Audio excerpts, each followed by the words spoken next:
श्री स्वामी समर्थ. नमस्कार. आपणा सर्वांचे स्वरांजली या यूट्यूब चॅनलमध्ये स्वागत आहे. आज आपल्या मराठी नवीन वर्षातील पहिलीच म्हणजे चैत्र शुक्ल पक्षातील कामदा एकादशी आहे. या एकादशीचे महात्म्य युधिष्ठिराने श्रीकृष्णाला विचारले असता ते म्हणाले, राजा, पूर्वी दिलीपाने विचारले असता वसिष्ठ ऋषीने जी पुरातन कथा सांगितली तीच कथा मी तुला सांगतो. मन एकाग्र करून ती ऐक.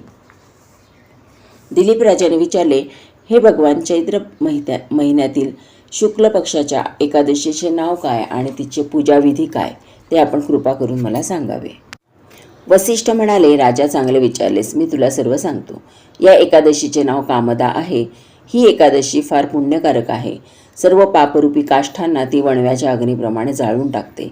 राजा, या एकादशीची कथा पाप नष्ट करणारी आणि पुत्र देणारी आहे. पूर्वी पाताळात